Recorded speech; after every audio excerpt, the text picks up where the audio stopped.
বিতর্ক, অসঙ্গতি আর অনিশ্চয়তা কাটিয়ে এবার মাঠে নামার অপেক্ষায় চট্টগ্রাম রয়্যালস। মাঠের বাইরের জটিলতা একপাশে রেখে ব্যাট বলের লড়াইয়ে মনোযোগী হওয়ার পালা দলটার।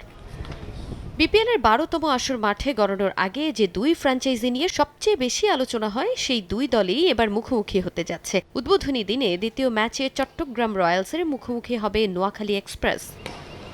বিপিএল শুরুর একদিন আগে মালিকানা পরিবর্তনের পর অধিনায়কের নামও ঘোষণা করেছে চট্টগ্রাম। অভিজ্ঞতায় টইটুম্বুর শেখ মেহেদীর নেতৃত্বে দেশীয়দের সঙ্গে ৬ বিদেশি নিয়ে এবার ভালো করার প্রত্যয় রয়্যালসের। অকশনের সবচেয়ে বেশি দামে কেনা নাইম শেখ, শুভাগত হোমদের নিয়ে প্রথম ম্যাচে জয়ের লক্ষ্য তাদের। মাঠের বাইরের সব জটিলতাকে পাশ কাটিয়ে নতুন দলের বিপক্ষে জয় দিয়ে শুরু করতে মুখিয়ে নবনিযুক্ত টিম ডিরেক্টর হাবিবুল বাশার সুমন। শুরুটা ভালো করতে পারলে I think we can still do well.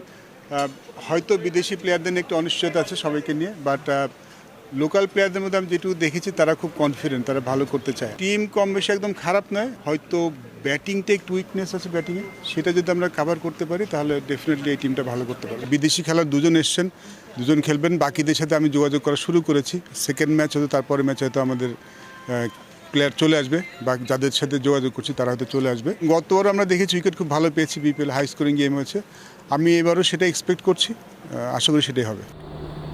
এদিকে একেবারে নতুন ফ্র্যাঞ্চাইজি নোয়াখালী এক্সপ্রেস মাঠে নামার আগেই নানা কর্মকাণ্ডে খবরের শিরোনাম হলেও প্রথম মৌসুমেই বাজিমাতের লক্ষ্য দলটার। সৌম্য জাকের আলীকে নিয়ে আলোচনা হলেও এবারের আসরে অধিনায়কের দায়িত্ব দেওয়া হয়েছে সৈকত আলীকে। এর আগে বেশ কিছু ফ্র্যাঞ্চাইজির হয়ে খেলার অভিজ্ঞতা থাকলেও প্রথমবারের মতো ক্যাপ্টেন্সি করবেন তিনি। অভিজ্ঞ হাসান মাহমুদ, নাজমুল অপুর সঙ্গে দলে আছেন জনসন চার্লস, মোহাম্মদ নবীদের মতো হাই প্রোফাইলরাও। আইএল টি20 শেষে বিপিএলে ফিরবেন বেশ কয়েকজন ফরেন প্লেয়ার। শক্ত ব্যাটিং ডিপার্টমেন্ট থাকলেও আত্মবিশ্বাসে কিছুটা ঘাটতি আছে দলটার। আমরা তো ঢাকায় দুদিন ট্রেনিং করেছি, ভালো ট্রেনিং হয়েছে, যদি আজকে ফরেন প্লেয়াররা ছিল দুজন, বাট মাথায় তো এখন যেহেতু দুইটা ফরেন প্লেয়ার হয়তো আরও 2-3 জন আমরা আজকে সন্ধ্যায় ঢাকায় চলে এসেছি, আরও 4 জন আসতেছে, কালকে সকালে হয়তো একজন আসবে, তো 6 জন হবে।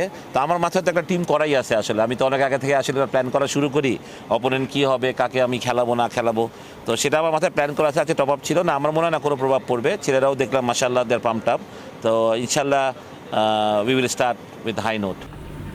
প্রথম ম্যাচই জয় দিয়ে শুরু করার লক্ষ্য দু দলের। তাজিন খন্দকার, সময় সংবাদ।